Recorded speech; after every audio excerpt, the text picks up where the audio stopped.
Artificial ఇంటెలిజెన్స్తో ఖచ్చితమైన సమాధానాలు రాబట్టడం ఎలాగో ఎప్పుడైనా అనిపించిందా? దానికి సమాధానమే ఈ ప్రాంప్ట్ ఇంజనీరింగ్. ఇది కేవలం ఒక టెక్నికల్ స్కిల్ మాత్రమే కాదు సుమా, మనం కంప్యూటర్లతో ఇంటరాక్ట్ అయ్యే విధానాన్నే పూర్తిగా మార్చేస్తున్న ఒక అద్భుతమైన కళ. ఈనాటి విశ్లేషణలో ఈ సరికొత్త టెక్నాలజీ గురించి లోతుగా తెలుసుకుందాం. ఇక రాబోయే కొద్ది నిమిషాల్లో మనం కవర్ చేయబోయే అంశాలివే: కోడ్ నుండి సంభాషణ వైపు మార్పు, ఏఐ మైండ్ లోపల ఏం జరుగుతుంది, పర్ఫెక్ట్ ప్రాంప్టింగ్ ఎలా రాయాలి, కొన్ని అడ్వాన్స్డ్ ప్రాంప్టింగ్ టెక్నిక్స్, వాస్తవ ప్రపంచంలో వీటి ఉపయోగాలు మరియు లోపాలు, చివరగా ఏఐ భవిష్యత్తు. మొదటి section, from code to conversation. ఇదొక ప్రాథమికమైన మార్పు.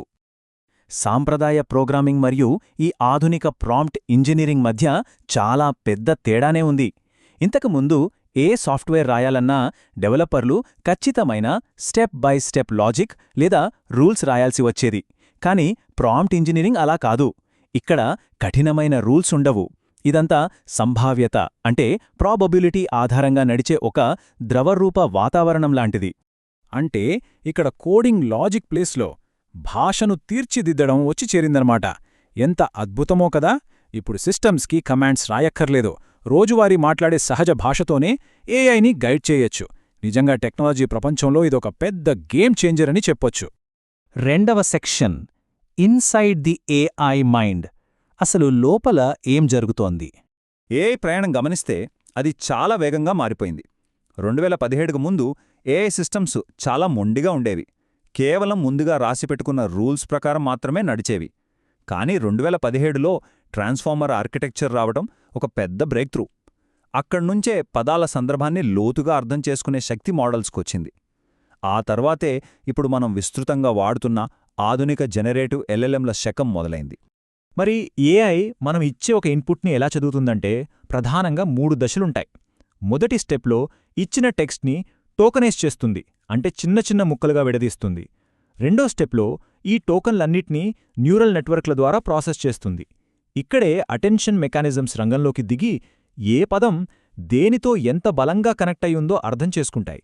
ఇక మూడో స్టెప్లో సంభావ్యత ఆధారంగా తర్వాత వచ్చే పదాన్ని అంచనా వేస్తుంది. అంటే మొత్తం సమాధానం ఒకేసారి ప్రింట్ అవ్వదు, ఒక్కో పదాన్ని గెస్ చేస్తూ వాక్యాన్ని నిర్మిస్తుందన్నమాట. మూడవ section, anatomy of a perfect prompt. సరైన నిర్మాణం ఎలా ఉండాలి? పర్ఫెక్ట్ ప్రాంప్ట్ బ్లూప్రింట్లో ఖచ్చితంగా 3 ముఖ్యమైన ఎలిమెంట్స్ ఉంటాయి. ఫస్ట్, స్పష్టమైన సూచనలు. దీనివల్ల ఏఐకి ఎలాంటి కన్ఫ్యూజన్ ఉండదు. సెకండ్, దానికి సంబంధించిన కాంటెక్స్ట్ లేదా సందర్భం. ఇది మోడల్కు ఒక బ్యాక్గ్రౌండ్ని ఇస్తుంది. Third, formatting examples. ఏ స్టైల్లో అవుట్పుట్ రావాలో ఇది స్పష్టంగా నిర్దేశిస్తుంది. ఇదొక ఉదాహరణతో చూద్దాం. ఏఐ గురించి వివరించండి అని సింపుల్గా అడిగితే అది చాలా వేగ్గా ఉంటుంది కదా. అదే పకడ్బందీగా ఇంజనీర్ చేసి బిగినర్స్ కోసం 2 నిమిషాల యూట్యూబ్ స్క్రిప్ట్ ఫార్మాట్లో ఏఐ గురించి సరళమైన పదాలలో వివరించండి అని అడిగితే ఎలా ఉంటుంది? ఈ అదనపు పరిమితులు గందరగోళాన్ని తగ్గించి ఖచ్చితంగా కావాల్సిన రిజల్ట్ను అందిస్తాయి. నాలుగో సెక్షన్, మాస్టర్ఫుల్ ప్రాంప్టింగ్ టెక్నిక్స్. ఇప్పుడు కొన్ని పవర్ఫుల్ స్ట్రాటజీస్ చూద్దాం. ఇక్కడ 4 ముఖ్యమైన అడ్వాన్స్డ్ టెక్నిక్స్ ఉన్నాయి. జీరో షాట్ అంటే ఎలాంటి ఎగ్జాంపుల్స్ ఇవ్వకుండా డైరెక్ట్గా టాస్క్ ఇవ్వడం. ఫ్యూ షాట్ అంటే మోడల్కి దారి చూపడానికి ఒక చిన్న ఉదాహరణల సెట్ ఇవ్వడం.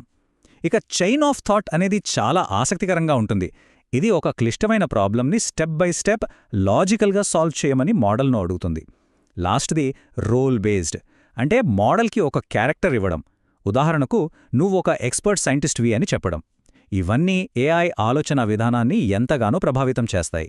అయితే ఇక్కడొక ముఖ్యమైన విషయం, ప్రాంప్టింగ్ అనేది ఒక ట్రయల్ అండ్ ఎర్రర్ ప్రాసెస్. మొదటి ప్రయత్నంలోనే పర్ఫెక్ట్ ఆన్సర్ రావడం చాలా రేర్. ఇదొక పెద్ద పజిల్ లాంటిది.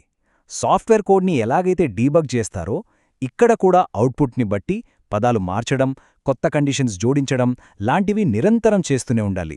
ఎక్స్పర్ట్స్ కూడా ఇలానే చేస్తారు. ఐదవ section, real world power and pitfalls. ప్రాక్టికల్గా ఇది ఎలా పనిచేస్తుందో చూద్దాం. ఈ ప్రాంప్ట్ ఇంజనీరింగ్ స్కిల్స్ని ఇప్పుడు ప్రపంచవ్యాప్తంగా ఎక్కడ చూసినా వాడుతున్నారు. కంటెంట్ క్రియేటర్స్ తమ వీడియో స్క్రిప్ట్స్ కోసం, డెవలపర్స్ కోడ్ జనరేట్ చేయడానికి, అలాగే ఎర్రర్స్ సాల్వ్ చేయడానికి, ఇంకా ఎడ్యుకేటర్స్ కాంప్లెక్స్ టాపిక్స్ని సింప్లిఫై చేసి స్టడీ మెటీరియల్స్ తయారు చేయడానికి విపరీతంగా వాడేస్తున్నారు. కానీ ఇక్కడ ఒక పవర్ఫుల్ రియాలిటీ చెక్ గుర్తుంచుకోవాలి. ఈ మోడల్స్కి మనుషుల్లాగా వాస్తవాలేంటో తెలియదు. అవును, ఇది నిజం. ఈ సిస్టమ్స్ కేవలం పదాల మధ్య ఉన్న గణాంక సంబంధాలను మాత్రమే గుర్తిస్తాయి తప్ప వాటికి నిజమైన అర్థం లేదా సత్యం గ్రహించే శక్తి లేదు. దీనివల్ల కొన్ని పరిమితులు ఖచ్చితంగా ఉన్నాయి. ప్రాంప్ట్ సరిగ్గా లేకపోతే అస్సలు సంబంధం లేని తప్పుడు సమాచారం వస్తుంది. పదాల కూర్పు కొంచెం మారినా సరే ఫలితాలు పూర్తిగా మారిపోతాయి. అంతేకాకుండా వాటి ట్రైనింగ్ డేటా ఎఫెక్ట్ వల్ల కొన్నిసార్లు పక్షపాతంతో కూడిన కంటెంట్ కూడా రావచ్చు. కాబట్టి వీటిని వాడేటప్పుడు ఎప్పుడూ ఒక కన్నేసి ఉంచడం అవసరం. చివరిగా 6వ section, the future of AI interaction. రాబోయే కాలంలో ఈ టెక్నాలజీ ఎటువైపు వెళ్తోంది? ఫ్యూచర్ అంతా ఈ 2 అడ్వాన్స్డ్ టెక్నిక్స్తే: ఆటోమేటెడ్ ప్రాంప్ట్ జనరేషన్ మరియు ముఖ్యంగా RAG అంటే రిట్రీవల్ ఆగ్మెంటెడ్ జనరేషన్. రీసెర్చర్స్ ఇప్పుడు కేవలం ఒక స్థిరమైన నాలెడ్జ్ బేస్ దగ్గరే ఆగిపోవడం లేదు. ఇంటెలిజెంట్ సిస్టమ్స్ను మరింత పవర్ఫుల్ చేయడానికి బయట టూల్స్ మరియు అల్గారిథమ్స్ని కూడా వీటికి అనుసంధానిస్తున్నారు. ఈ RAG కాన్సెప్ట్ అసలు ఏమిటంటే, సమాధానం జనరేట్ చేసే ప్రక్రియలో ఆటోమేటిక్గా బయట డేటాబేస్ల నుండి తాజా సమాచారాన్ని వెతికి తీసుకురావడం. దీనివల్ల ఏఐ కేపబిలిటీస్ అమాంతం పెరిగిపోతాయి. ఎప్పటికప్పుడు అప్డేటెడ్ అండ్ క్యూరేటెడ్ ఇన్ఫర్మేషన్ మనకు దొరుకుతుంది. ఇక ముగింపుగా మన ముందున్న అతి పెద్ద ప్రశ్న ఏంటంటే, భవిష్యత్తులో ఈ భాషపై పట్టు సాధించడమే అత్యుత్తమ ప్రోగ్రామింగ్ స్కిల్ అవుతుందా?